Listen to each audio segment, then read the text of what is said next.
Então eles foram libertos pelo louvor da meia-noite deles. E esse carcereiro que estava mantendo Paulo preso se converteu a Cristo naquele dia. Está começando mais um vídeo da playlist Cristianismo na Prática.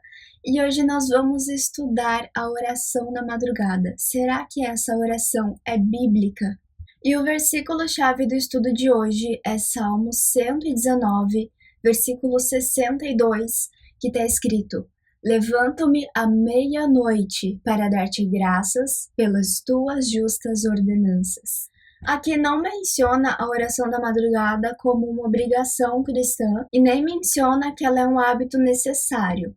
O salmista apenas está informando que ele se levanta nesse horário, então ele está mostrando que ele tem esse hábito. E essa oração na madrugada é uma oração de agradecimento, ele fala para dar-te graças. Em Marcos 1,35 está escrito: de madrugada, ainda escuro, Jesus levantou-se, saiu de casa e foi para um lugar deserto, onde ficou orando. Então, além de Davi orar de madrugada, Jesus também orava de madrugada. E quando se trata de Jesus, fica mais sério, porque nós devemos seguir o exemplo de Jesus. Mas isso ainda não é suficiente para a gente entender se a oração de madrugada é uma obrigação cristã ou não é. Por que Jesus saiu para orar de madrugada?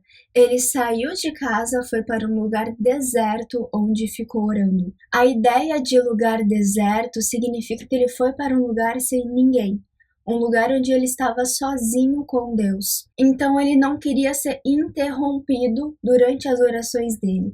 Ele queria ter intimidade com Deus sem ser interrompido por ninguém, sem ser distraído por nada. Então aqui a oração de madrugada de Jesus sugere que ela foi feita naquele momento por ele, para que ele ficasse a sós com Deus. Em Salmos 63, versículo 6, está escrito: Quando me deito, lembro-me de ti.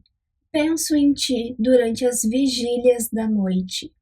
O rei Davi está falando isso para Deus. Ele escreveu esse salmo para Deus. Então, durante a noite, quando o rei Davi se deitava para dormir, ele ficava pensando em Deus. Isso evidencia que o rei Davi pensava muito em Deus, não apenas durante o dia, mas também durante a noite. E ele fala aqui durante as vigílias da noite. Então, significa que ele fazia isso em vários horários diferentes, não era em uma hora marcada, em uma hora específica. E esse comportamento me lembra muito o comportamento de uma pessoa quando ela se apaixona. Ela fica pensando na pessoa amada durante a noite.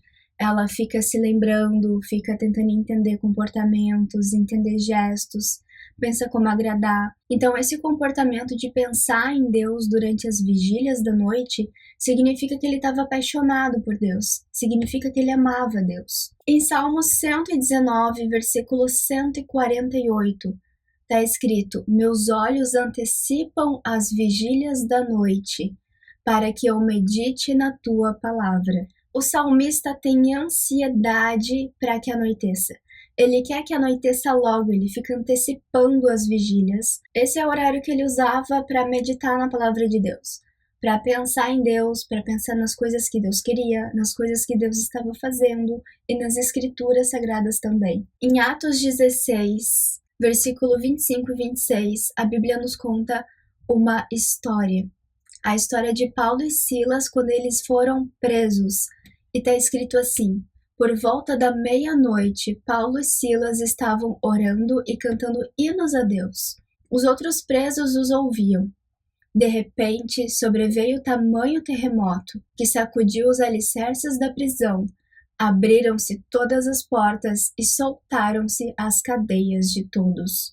Paulo e Silas poderiam louvar a Deus em qualquer horário. Eles estavam presos lá na cadeia, não tinha muito o que eles fazerem lá. Eles poderiam dormir à noite e louvar a Deus em outro momento, se eles quisessem, mas eles estavam louvando a Deus por volta da meia-noite. E esse louvor na madrugada de Paulo e Silas gerou a libertação deles. A palavra fala que houve um terremoto ali na cadeia e os alicerces da prisão se abriram. Então eles foram libertos pela oração, pelo louvor da madrugada, pelo louvor da meia-noite deles. E a palavra conta nos versículos posteriores da Bíblia, você pode abrir a sua Bíblia e ler, que o carcereiro se assustou muito, mas ele viu a glória de Deus naquela situação. E esse carcereiro que estava prendendo Paulo ali, estava mantendo Paulo preso, se converteu a Cristo naquele dia.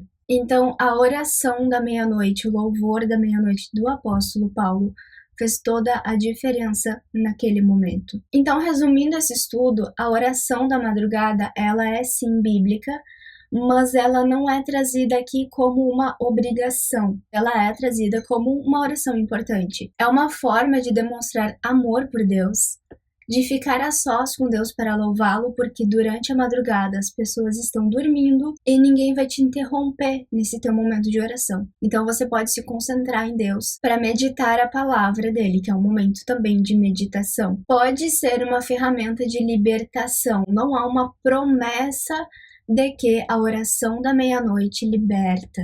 Mas, como a gente viu isso acontecer com Paulo e Silas, pode ser uma ferramenta de libertação, se Deus quiser que isso aconteça. Então, a oração da madrugada é mais comum à meia-noite na Bíblia, mas ela pode acontecer em qualquer horário da madrugada. Com base nesse estudo, que foi pequeno, porque a Bíblia não traz muitas orações na madrugada, ela traz apenas esses exemplos aí, ficou claro para mim que a oração da madrugada é uma coisa boa, porque ela tira o nosso foco de todas as outras coisas e faz com que a gente se concentre apenas em Deus. Então vale a pena a gente acordar de madrugada para orar. Esse foi o nosso devocional de hoje. Se você gostou desse estudo, curte o vídeo, comenta o que você acha, se você faz oração de madrugada, se você já fez oração de madrugada, se alguma coisa mudou depois que você orou de madrugada, dá o seu testemunho nos comentários. E se você ainda não segue o canal, se inscreva para que você acompanhe mais estudos bíblicos comigo e a gente se vê no próximo vídeo. Deus te abençoe.